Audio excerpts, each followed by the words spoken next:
আসসালামু আলাইকুম প্রিয় দর্শক।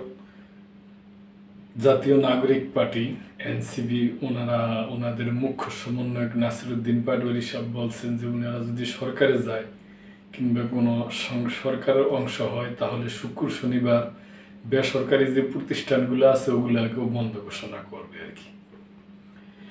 এনসিপি সরকারে গেলে প্রাইভেট সেক্টরে শুক্র শনিবার ছুটি ঘোষণা করব। সরকারে যেতে পারলে শুক্র শনিবার প্রাইভেট সেক্টরে ছুটি ঘোষণা করা হবে বলে মন্তব্য করেন জাতীয় নাগরিক পার্টির মুখ্য সমন্বয়ক নাসিরউদ্দিন পাটোয়ারী।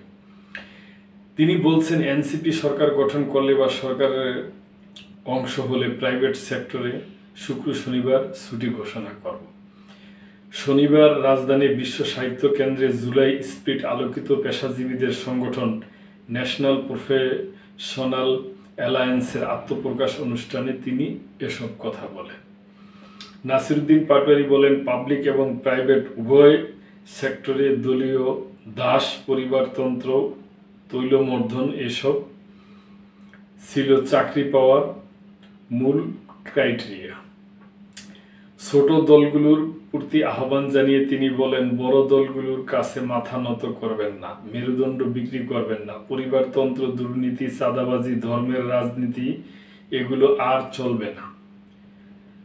ভাঙ্গার দিয়ে শুরু করেছি, এখন গড়ার সময়। এ সময় ভারতকে উদ্দেশ্য করে মন্তব্য রাখেন পাটোয়ারী। তিনি বলেন, ভারতকে বলতে চাই, নির্বাচনে ডিস্টার্ব করতে আসবেন না, অনেক ব্যবসা আছে এখানে, পরে লেজ গুটিয়ে পালাতে হবে। দক্ষিণ এশিয়ার বিজেপির সন্ত্রাস রুখে দিতে আমরা প্রস্তুত। তো প্রিয় দর্শক, এ ব্যাপারে যদি আপনাদের কোনো মন্তব্য থাকে অবশ্যই করবেন এবং মেম্বারশিপ নিয়ে আমাদের পাশেই থাকবেন। আল্লাহ হাফেজ।